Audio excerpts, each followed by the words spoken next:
What's up mga par, nandito si JR for another video for my daily vlog. Kita nyo naman sa video na ihahatid ko yung partner ko sa Barangay 17 kasi may activity sila dun nila Ma'am Razy.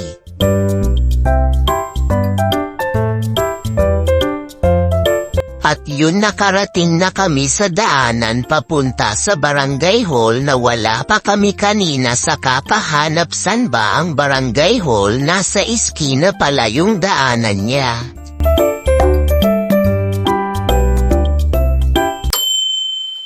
Ha! Gay! Parang ano ito, si ate nag-shop pagkakita sa akin. Ayun na nga, pumasok na kami sa loob kasi nasa taas sila nakapwesto. Nandun na pala silang Marvin, John, Sir Paul at si Ma'am Razy kasi nag-conduct sila ng free screening and consultation for HIV, libreng condom and lubricant. At pwede ka rin mag-self-test kung ayaw nyo na may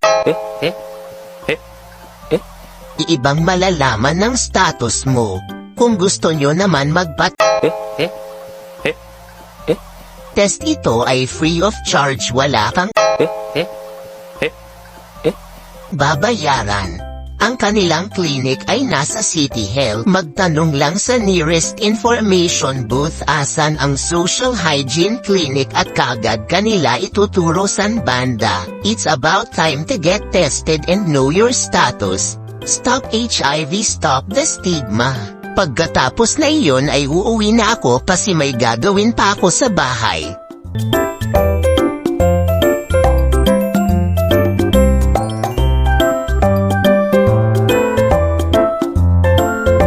At ayun, tumawag yung isa na pasando daw siya kasi mag-out na siya sa trabaho, kaya nagsuot ako ng raincoat kasi umuulan na.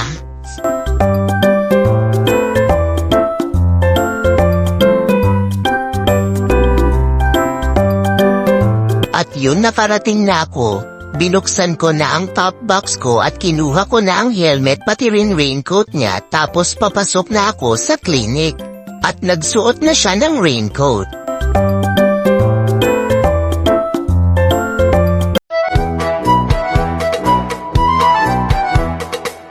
Mason ako, gago! Naka-beast mode ang Tinoyo. Mukha palang kumakain talaga ng buhay. At yun, umalis na sa clinic at pumunta kami sa pad ng ate niya. Pero kakababa namin, sumalubong yung aso nila at nakipaglaro sa akin. Dahil mahilig naman ako sa aso, nilero ko na lang siya habang naghihintay sa ate niya sa labas. At yun, nabukas na ang pinto, sinalubong kami ni Sia at nagmano siya sa tita niya. Iniabot niya yung parcel na binili niya para sa partner ko. At nag-usap sila ng bagay-bagay at pagkatapos na iyon, lumalarga na naman kami kasi pupunta kami sa tailor shop na tumatahi sa mga damit niya at nag-update sa uniform niya. At meron na naman aso na husky na nagtatambay sa tabi ng may nagtitinda ng fried chicken at proven. At pati din siya gusto maglaro, so nakipaglaro na din sa kanya. At yun, tapos na sila mag-usap, uuwi na kami sa bahay. Pero nagkaaberya ang side mirror kaya inayos ko.